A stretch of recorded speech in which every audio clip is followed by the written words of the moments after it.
Pemirsa, menyiapkan dana pensiun seharusnya mulai kita siapkan sejak sekarang. Bagaimana caranya? Bersama saya Chandra Dewi, Anda menyaksikan Cerdas 5 Menit.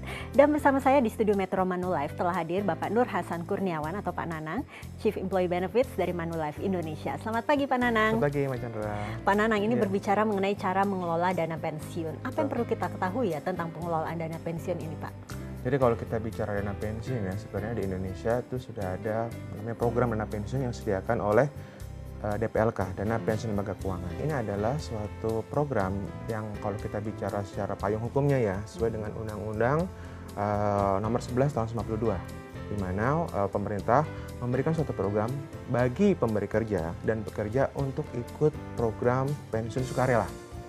Yang disediakan oleh Dana Pensiun Lembaga Keuangan. Oke, ini kan pensiun sukarela. Betul. Jadi berarti apakah memang secara individu bisa menjadi nasabah DPLK atau memang harus dari kantornya sendiri yang mendaftarkan?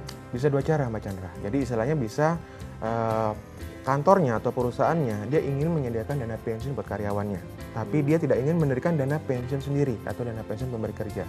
Maka kantornya atau perusahaan bisa menggunakan dana pensiun lembaga keuangan untuk menyediakan dana pensiun bagi karyawannya. Itu pertama. Kedua, sebagai individu ataupun mandiri-mandiri yang ingin punya dana pensiun yang cukup pada hari tua, dia bisa ikut secara pribadi ke dalam bentuk DPLK individual seperti itu. Oke, kiranya hak nasabah DPLK apa saja Pak kalau begitu? Jika kita sudah mendaftar menjadi anggota DPLK.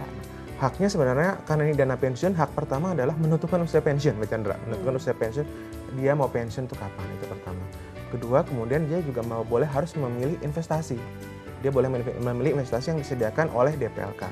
Masing-masing DPLK akan memiliki mekanisme investasi yang berbeda-beda antara satu DPLK dengan DPLK lainnya.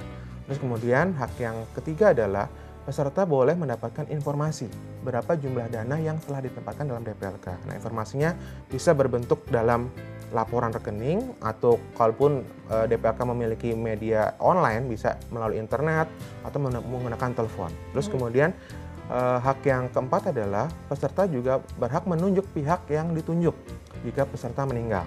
Nah, terus kemudian yang terakhir adalah hak yang paling penting nih Mbak Chandra adalah hak mendapatkan manfaat pensiun pada dia masuk usia pensiun normal. Katakanlah dari peserta memilih usia pensiun nomornya 55 tahun. Maka pada saat dia pensiun di umur 55, DPLK akan memberikan manfaat pensiun yang berupa akumulasi iuran ditambah dengan hasil pengembangannya.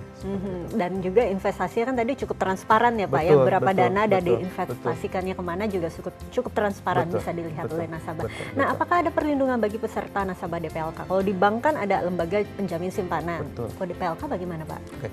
Kalau di bank memang kalau kita kenal istilahnya di Indonesia lembaga finansial yang punya LPS baru bank. Yang finansial lainnya belum ada. Nah, DPLK sendiri memang belum ada bentuk LPS-nya. Namun sesuai dengan Undang-Undang 11 tahun 92, kekayaan DPLK itu tidak dapat diagunkan dan harus dipisahkan dari pendirinya. Jadi kalau saya bilang tadi, DPLK bisa didirikan oleh perusahaan asuransi jiwa dengan bank umum. Nah, kekayaan DPLK itu harus dipisahkan dari kekayaan bank dan juga asuransi jiwa. Sehingga jika terjadi sesuatu sama asuransi dengan bank, kekayaan DPLK itu tetap aman karena terpisah dan tidak bisa diagunkan. Itu yang menjadi salah satu payung hukum yang menjamin dana pensiun itu akan kuat seperti itu. Oke, barangkali bisa diberikan tips kepada pemirsa di rumah ini Pak Nanang, kiranya bagaimana untuk memilih pengelola dana pensiun yang kredibel, tentunya bisa dipercaya supaya dana kita aman ini untuk masa pensiun ya Pak Nanang ya.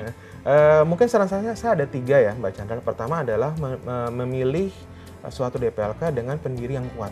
Saya bilang pendiri itu bisa bentuk asuransi jiwa dengan bank umum ya. Nah, itu yang pilih pendirinya yang benar-benar kuat dan memang dia punya komitmen untuk menjalankan bisnis dana pensiun. Terus kemudian kedua adalah pilihan investasinya. Pilihan investasinya ditempatkan di investasi dengan parameter yang aman dan memberikan return yang optimum bagi nasabah. Nah, yang ketiga yang paling penting adalah memilih DPLK yang bisa memberikan servis yang mumpuni. Mumpuni ini bisa dalam artian laporannya transparan, terus kemudian juga media service ada online service-nya seperti itu Mbak Chandra. Baiklah Pak Nanang, terima kasih banyak atas informasi dan kehadirannya. Dan pemirsa, demikianlah Cerdas 5 Menit, Cerdas Finansial untuk episode kali ini. Saya Chandra Dewi, terima kasih. Sampai jumpa. Dipersembahkan oleh